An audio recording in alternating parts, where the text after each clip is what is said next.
کچھ الفاظ ایسے ہیں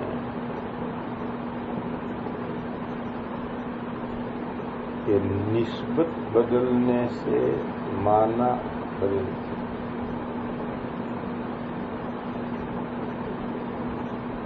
ہر زبان میں کچھ الفاظ ایسے ہوتے ہیں کہ اس کی ادھر نسبت تو معنی اور، ادھر نسبت تو معنی اور۔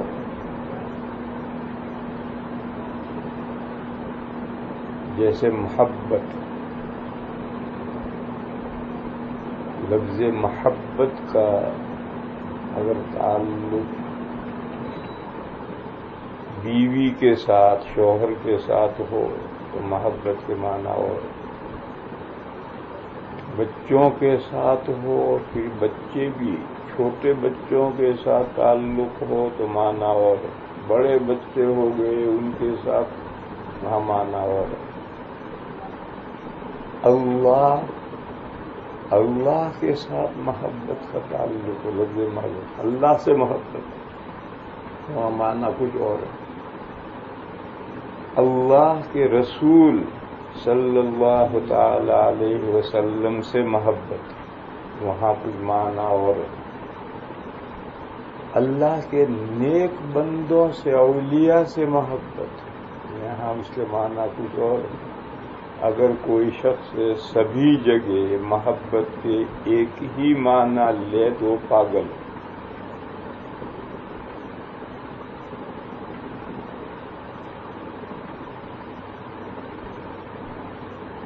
اسی طرح سے عربی کا لفظ صلاح اور اردو فارسی کا لفظ درود شریف، یہ درود یہ فارسی کا لفظ پھر فارسی میں سے اردو میں آیا ہے۔ اس کے لیے عربی لفظ کیا ہے؟ عربی لفظ ہے صلاۃ۔ ان اللہ وملائکتہ یصلون علی النبی یا ایھا الذین آمنوا صلوا علیہ وسلموا تسلیما۔ اس آیت میں، ان دو آیتوں میں صلاۃ کا تعلق اللہ سے بھی ہوا ہے، فرشتوں سے بھی ہوا ہے، مومنین سے بھی ہوا ہے، اور سب کے معنی الگ ہے۔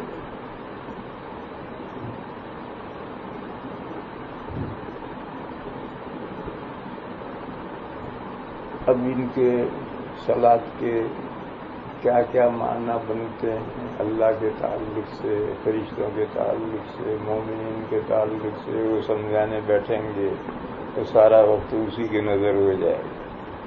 ایسے ہی محبت، اس کے تعلق کے اختلاف سے، تعلق بدلنے سے محبت کے کیا کیا معنی بدلتے ہیں وہ سب سمجھانے جائیں گے تو سارا وقت اسی کی نظر ہو جائے گا۔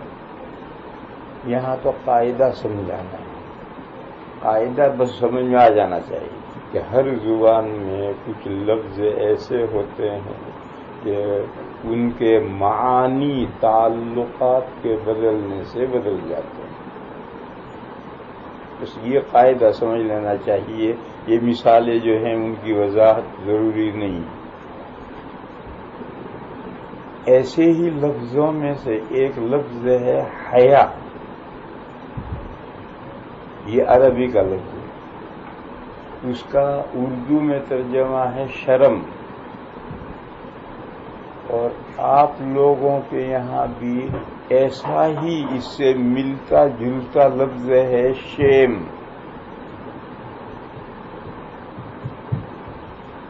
اردو میں حیا اور شرم دونوں کو ملا کر استعمال کرتے ہیں، حیا و شرم۔ یہ حیا اور شرم کیا چیز ہے؟ اس کے معنی بدلتے ہیں۔ کس سے حیا؟ مخلوق سے حیا تو معنی اور ہے۔ اللہ سے حیا اس کے معنی اور ہے۔ جب شرم کا تعلق اللہ سے ہو جائے گا تو معنی بدل جائے گا، اور جب شرم کا تعلق مخلوق سے ہوگا، کسی بھی مخلوق سے شرمانا، تو اس شرمانے کے معنی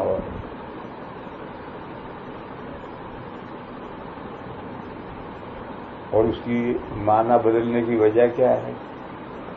معنی بدلنے کی وجہ یہ ہے کہ مخلوق سے جب شرمائیں گے تو شرمانے والا اور جس سے شرما رہے ہیں دونوں ایک دوسرے کو دیکھ رہے ہیں یا دیکھ سکتے ہیں، اور اللہ سے یہ تعلق ہے، اللہ سے شرم کرنا، اس میں بندہ تو اللہ کو دیکھ نہیں رہا، اللہ ضرور دیکھ رہے ہیں بندے کو، تو دونوں طرف سے نہ دیکھ رہے ہیں نہ دیکھ سکتے ہیں، صرف اللہ ہی مخلوق کو دیکھ رہے ہیں، اور مخلوق تو دیکھ نہیں سکتی۔ بس مخلوق کے ساتھ جب حیا کا تعلق ہوتا ہے اس وقت جو معنی ہوتے ہیں وہ معنی اس وقت نہیں ہے، طرفین کی یہ حالت بدل گئی، ایک مخلوق دوسری مخلوق سے شرمائے، یہ مخلوق سے دیکھ رہی ہے، وہ مخلوق سے دیکھ رہی ہے، یہ مخلوق سے دیکھ سکتی ہے، وہ مخلوق سے دیکھ سکتی ہے، پاسبلٹی ہے، بس یہاں شرم کے معنی ہو رہا ہے، اور اللہ سے شرم کر، ہم تو اللہ کو دیکھتے ہی نہ دیکھ سکتے ہیں، ہاں یہ ضرور ہے کہ اللہ دیکھتے ہیں اور دیکھ رہے ہیں، یہ ضرور ہے، مگر شرم میں پہلا اعتبار تو شرمانے والے کا ہے۔ ایک بندہ ایک برا کام کر رہا ہے، دیکھنے والا اسے دیکھ رہا ہے، مگر یہ برا کام کرنے والے کو تو احساس ہی نہیں کہ مجھے کوئی دیکھ رہا ہے، تو کیوں شرمائے گا؟ تو اعتبار دیکھنے والے کا نہیں ہوتا ہے، اعتبار اس آدمی کا ہوتا ہے جو برا کام کر رہا ہے، اور جب اللہ سے شرمانا ہے تو اعتبار بندے کا ہوگا، اور بندہ تو اللہ کو دیکھ ہی نہیں رہا، بس اللہ ضرور دیکھ رہے ہیں مگر اس کا اعتبار ہی نہیں، اعتبار شرمانے والے کا ہے کہ وہ یہ سمجھتا ہو کہ مجھے یہ سامنے والا دیکھ رہا ہے اور میں اسے دیکھ رہا ہوں۔ اس وجہ سے جو سمجھنے کی بات ہے وہ چھوٹی سی ہے، لمبی چوڑی بات آپ حضرات کے سمجھ میں نہیں آئے۔ پہلی بات یہ ہے کہ ہر زبان میں کچھ لفظ ہوتے ہیں، ان کے معنی بدلتے ہیں نسبتوں کے بدلنے سے، جیسے اولاد سے محبت کرنا، بیوی سے محبت کرنا، شوہر سے محبت کرنا، اللہ سے محبت کرنا، اللہ کے رسول سے محبت کرنا، اولیاء سے محبت کرنا، اپنی ذات سے محبت کرنا۔ اسی طرح سے شرم اور حیا کے معنی بھی بدلتے ہیں، مخلوق سے شرمائے، اور بندہ اللہ سے شرمائے، مخلوق خالق سے شرمائے، دونوں صورتوں میں حیا شرم کے معنی الگ ہیں۔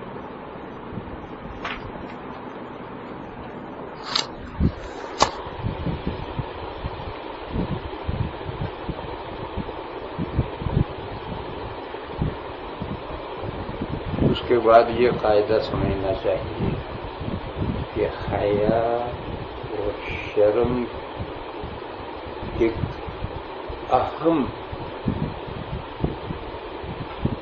فطری اور بنیادی وصف ہے جس کا انسان کی کردار سازی میں بہت بڑا دخل ہے۔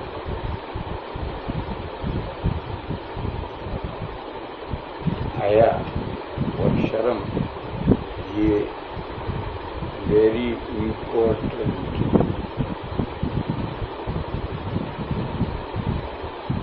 خوبی ہے، وصف مانے خوبی ہے، وصف کے مانے ویری امپورٹنٹ خوبی ہے جس کا انسان کی کردار سازی، لائف، گڈ لائف، کردار سازی گڈ لائف بنانے میں اس کا بنیادی حصہ ہے۔ جس آدمی میں حیا اور شرم ہوتی ہے اس کا معاملہ کچھ اور ہوتا ہے، اور بے شرم آدمی کا معاملہ کچھ اور ہوتا ہے۔ بہت سے برے کاموں سے اور بری باتوں سے حیا ہی روکتی، شرم کا مادہ انسان کے اندر ہو تو برے کاموں سے اور بری باتوں سے روکے۔ اسی طرح سے ناجائز کام، منکر اور فواحش، بے شرمی والے کام سے یہ حیا ہی روکتی۔ اچھے کام، شریفانہ کام، خوبی والے عمدہ کاموں کو حیا ہی ابھارتی۔ حیا نہ رہے تو انسان میں اور جانور میں کوئی فرق باقی نہیں رہتا۔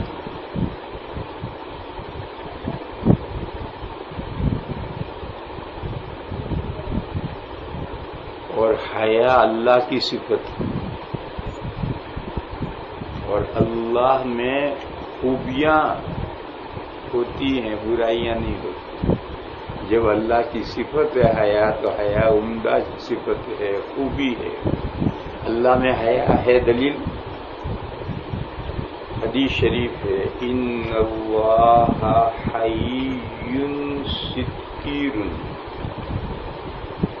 بے شک اللہ تعالی شرم کرنے والے، پردہ کرنے والے ہیں۔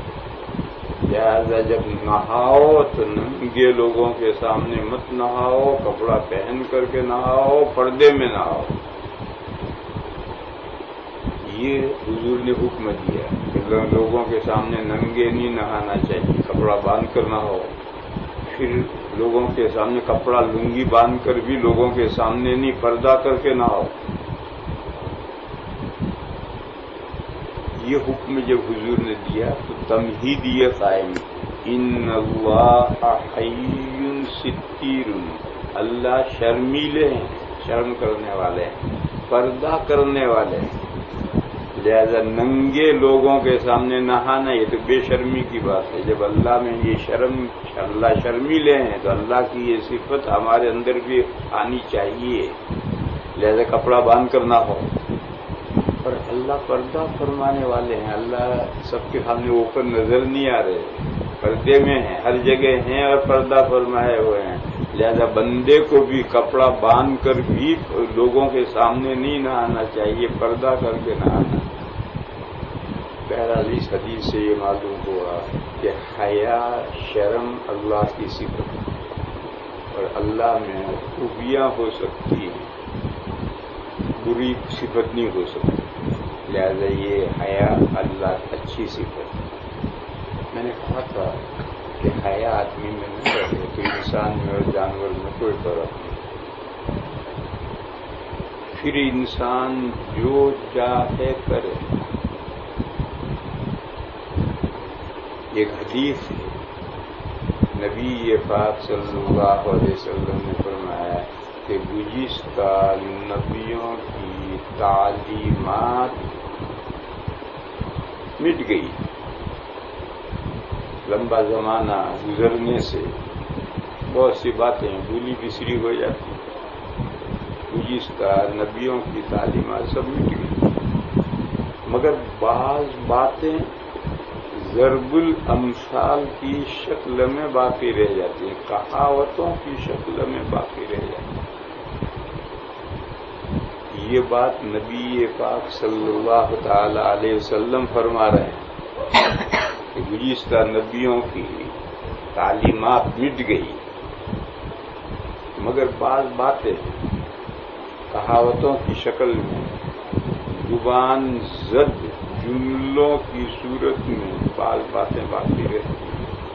ان گزشتہ نبیوں کی باتوں میں سے ایک بات جو آج باقی ہے وہ یہ ہے کہ اذا لم تستحی فاصنع شئت، جب تیری شرم ختم ہو جائے، تجھے شرم، تیری شرم باقی نہ رہے تو جو چاہے کر۔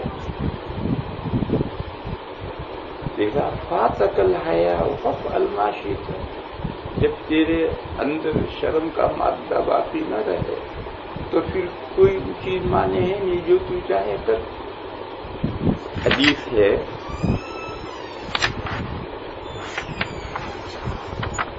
ان مما ادرک الناس من کلام النبوۃ الاولى اذا لم تستحی فاصنع ما شئت. رسول اللہ صلی اللہ علیہ وسلم نے فرمایا اگلی نبوت کی باتوں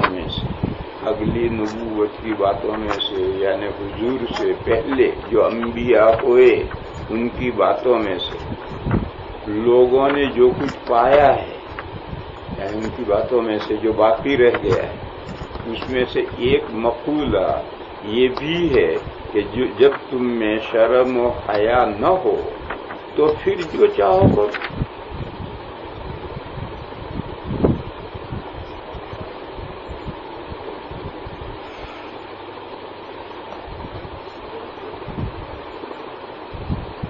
اس کے بعد سمجھنا چاہیے کہ مخلوق کے تعلق سے حیا اور شرم کی کیا معنی ہے؟ اللہ سے جب اس کا تعلق ہوگا تو حیا اور شرم کی کیا معنی ہے وہ تو بتائیں گے بعد میں. لیکن بندوں کے تعلق سے، مخلوق کے تعلق سے حیا اور شرم کی کیا معنی ہے؟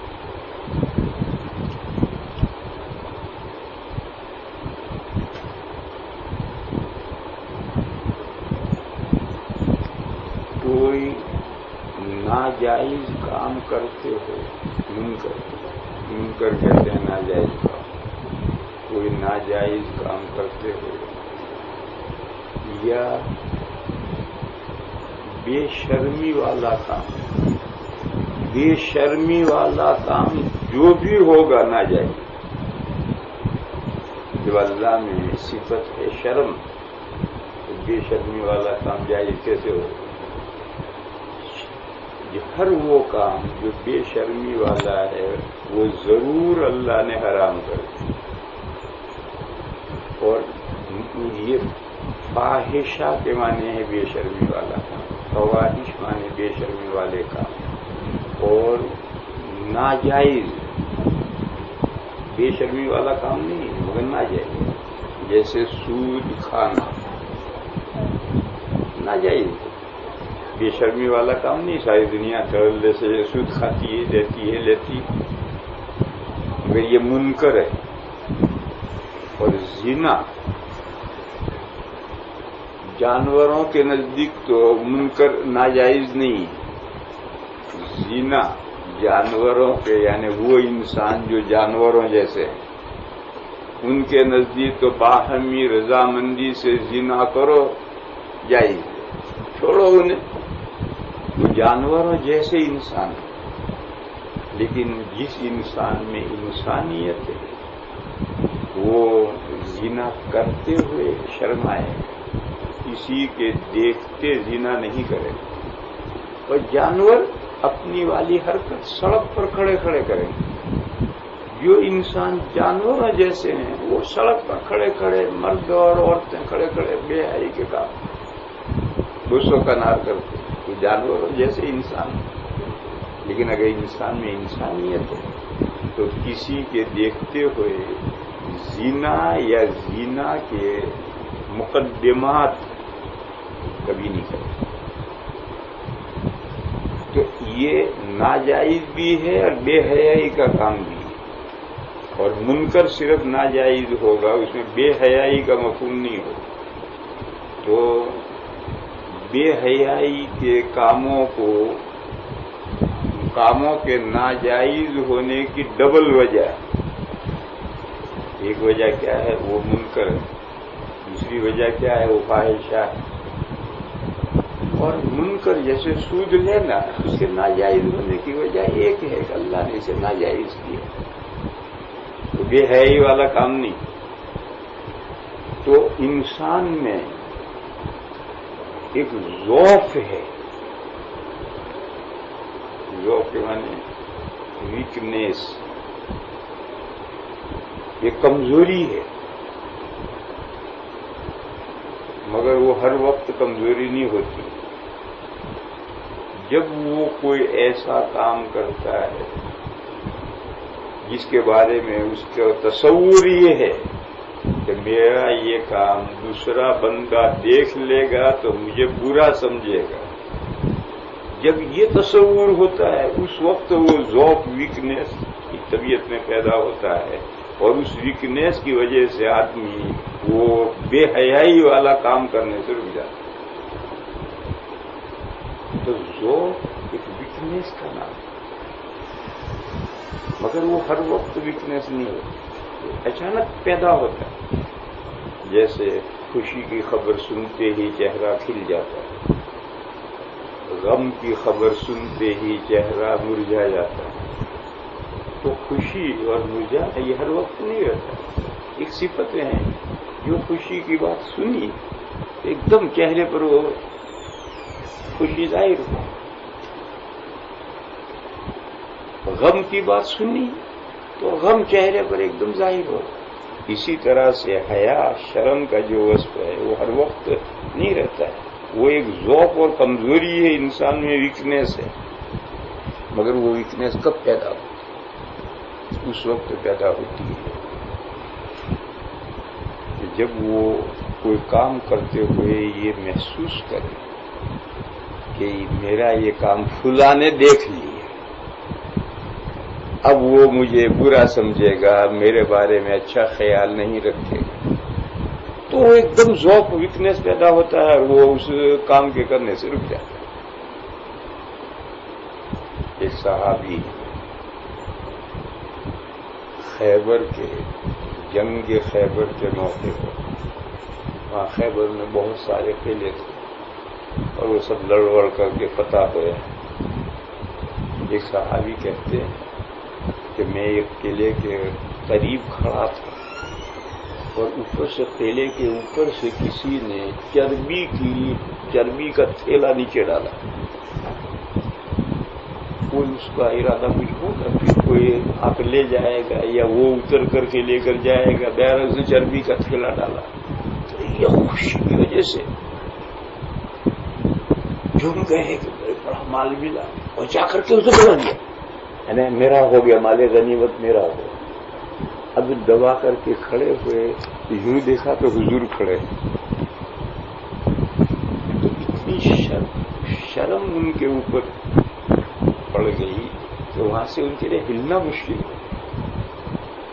یعنی اب حضور کیا سمجھیں گے کہ اس بندے میں مال کی دنیا کی اتنی محبت ہے، ایک چربی کے تھیلے کے لیے دوڑ کر کے اس پر گر رہا ہے اور اپنے قبضے میں لے رہا ہے. دیکھو پہلے وہ ویکنیس نہیں تھی، جب حضور پر نظر پڑی تو وہ حضور نے مجھے اس حال میں دیکھ لیا تو وہ شرمندہ. تو میں شرم کے معنی سمجھا رہا ہوں. مخلوق سے جب شرم کا تعلق ہوگا تو اس وقت شرم ایک ویکنیس کا نام ہے، ایک کمزوری کا نام ہے، ایک ذوق کا نام ہے. اور وہ ذوق انسان میں پیدا کب ہوتا ہے؟ جب اس کے تصور میں کوئی کام ایسا ہے کہ اس کو کرتے ہوئے دوسرا دیکھ لے تو وہ اس کے بارے میں اچھا گمان قائم نہیں کرے گا، برا گمان قائم کرے گا کہ نالائق شخص ہے یہ کام کر رہا ہے. ایسا کام کرتے ہوئے جب یہ تصور ہے کہ دوسرے نے مجھے دیکھ لیا تو ویکنیس پیدا ہو.